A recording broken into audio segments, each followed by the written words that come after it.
Hey everybody, I want to pose a challenge to you. I want to find out what things you think in Logic are unreplaceable when using any other digital audio workstation or sequencer. Because I'm just of the belief that these tools are tools, and there's very few things these days which don't exist in other places. Which things in Logic don't exist anywhere else? So that's the question. I have a couple thoughts on things which are either hard to replace or I don't know of a place where we can replace them. And those are the things which are on the screen right now, sculpture being one of them. I think that of all the instruments inside Logic, this is one of the more innovative instruments. And while there are a couple close, alternatives to this, like Sakura from FL Studio, or just some other general synthesizers which do some type of string things.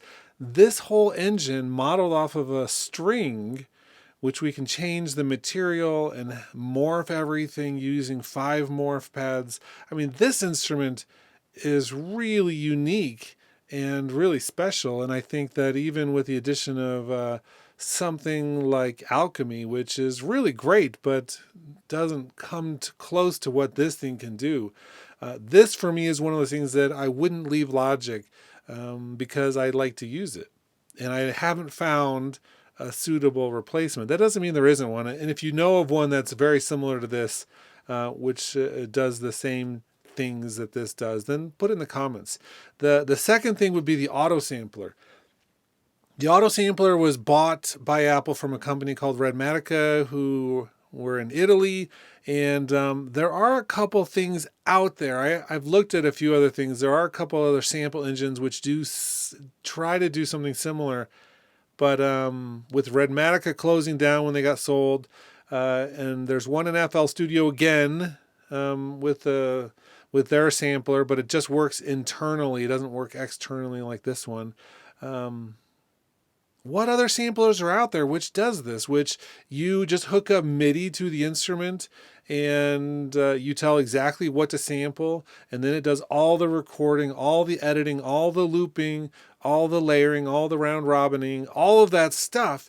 It does it all for you, and you walk away with a sampled version of that instrument. I mean, this thing by far is one of the most valuable pieces of Logic if you're doing any kind of sampling work at all. I mean, it's just incredible.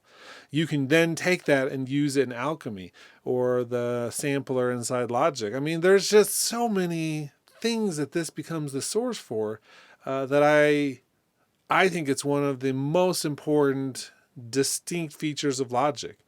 And then there's a bunch of like second tier things about Logic, which I think are in other places. Like the groove track, I think is very valuable. Just clicking on one of the tracks to make it the groove track and all the rest then follow it in terms of feel. You can do things like groove tracks with other workstations, but it's the ease of use, I think, for that's really special. The drummer I want it to be on my list. But we all know there's like a half dozen to a dozen other drum plugins out there, instruments that you can get which do a similar thing to the drummer.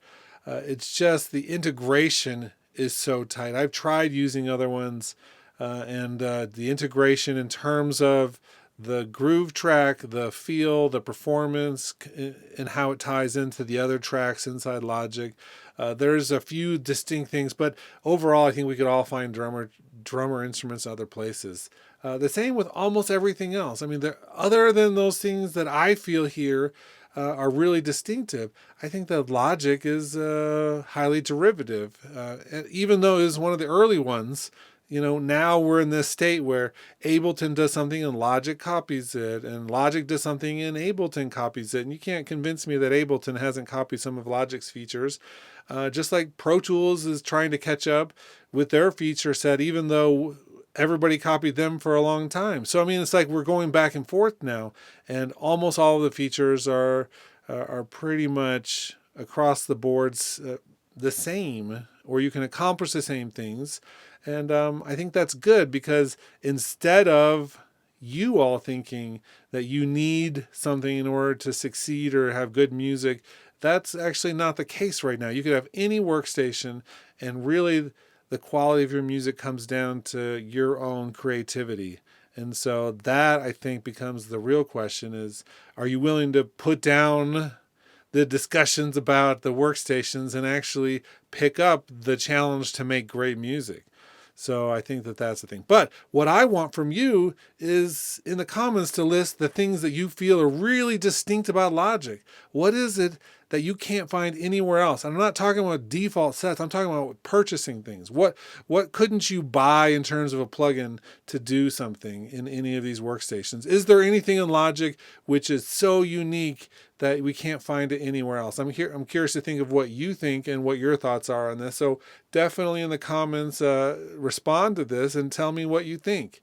Because if you're wrong, I'm going to tell you that. I'm going to be like, dude, you're wrong. You're totally, here's the thing that can actually do what you're talking about in a different workstation.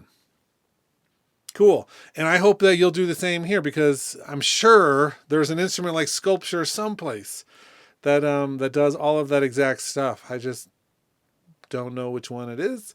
And I'm assuming somebody else has to have some auto sampling things, but man, that is one of the slickest parts of Logic. And I'm so happy that it's part of it, because if you're doing any kind of sampling, that is like a huge addition to the toolkit. Anyway, that's it for this. Let me know what you're thinking in the comments. And if you've made it this far in the video, I am curious about one other thing.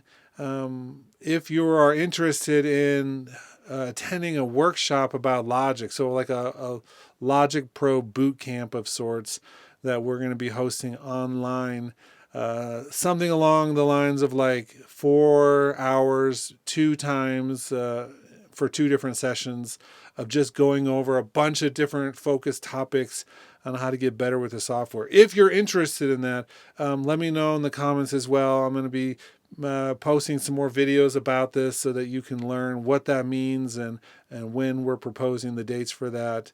And so forth. So it won't be a free thing. It'll be something really minimal cost, like the 8 hours would be like $20 or something like that, but really minimal for what you'd be getting out of it. Anyway, let me know if that's something you're interested in, and if you want more information, we'll be doing some more videos about that in the near term.